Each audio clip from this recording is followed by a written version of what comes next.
Hey guys, what's up? I wanted to start with something a little bit different today. This is something that's been happening to me more and more, and I expect it's probably happened to some of you. I normally do not like to attack AFK hosts.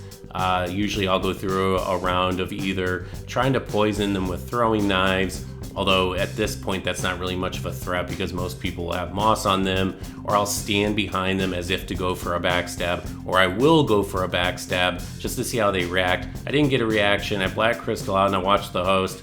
He was obviously there the whole time, and unfortunately that kind of ruins it for everybody. So you just have to kill them. You have to kill the AFK hosts because they may not actually be AFK. So this is a fight I had against Eve during one of her streams, and here you're going to see kind of a weakness of the S-Stock Greatsword setup. It doesn't really do well out of neutral. It can't pressure at range.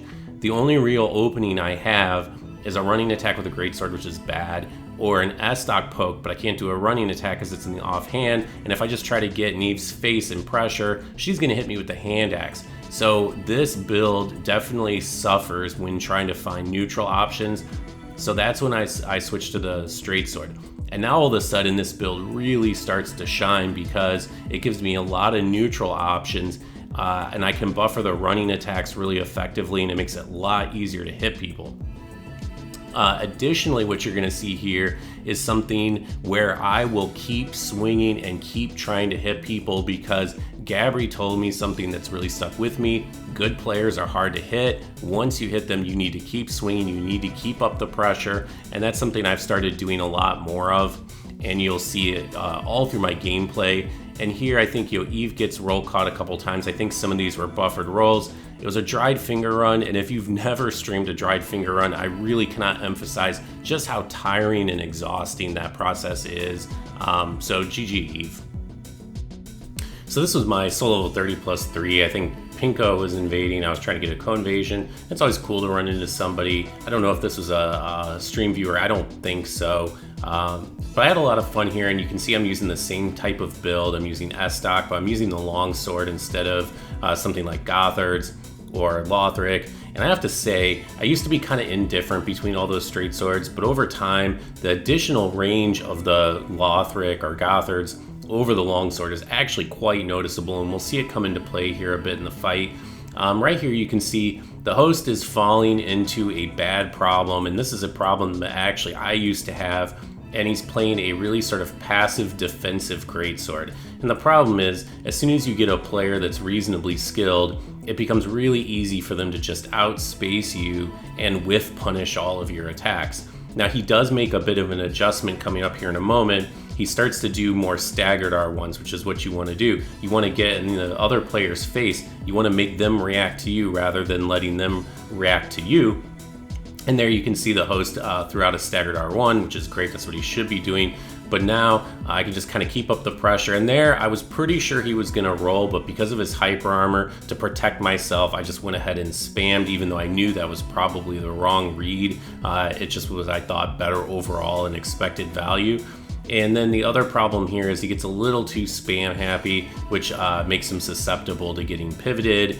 And so I'm just kind of playing around here, and obviously he saw me take a break to let him heal. And here I'm practicing running, timing my run up so that it's just when his swing comes out. And you saw there I messed it up, but here I get it perfectly, like perfect timing there. I was really pleased with that. And unfortunately here, I think I end up killing him. I didn't mean to. I was hoping to let the fight continue or even Black Crystal out. Brings the shield out, which unfortunately goes for the Hail Parry and is a little predictable. GG, man. Good fight. So as invaders, we frequently complain about our spawn locations, but there is nothing worse than blue spawn locations. I've gotten stuck in some awful situations like the one you're about to see here. And here I'm in a bit of a pickle because what I don't want to do is drag the PvE over to the host as he's trying to fight the invader. So I'm kind of stuck here, and I'm trying to figure out what I should do. My first kind of thought is I need to drag the knights away and somehow figure out a way to ditch them. Their aggro range isn't huge, though it is larger than a lot of other enemies. And so my plan at first is to use Alluring Skulls, ditch them far away, and then I can run up and join the host. But unfortunately now the PvE split up enough that the other knight isn't even reacting to my Alluring Skulls. And of course, on top of this, the priests are buffing the knights. They'll buff the invader if he comes over here, and they'll heal the knights.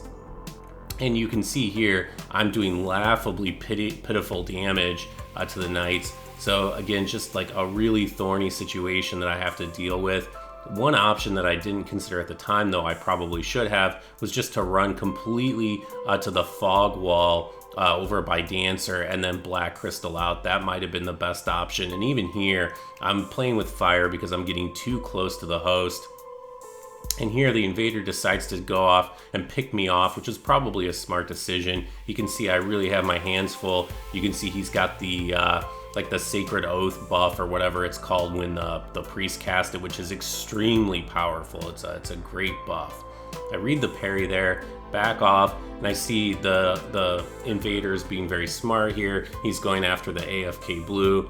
And I kind of decide, let me get my wits about me. I'm not going to interfere here, and then I'll get a chance to kind of fight this guy straight up. Unfortunately, the PvE is not interfering, but this guy's already gone for a parry.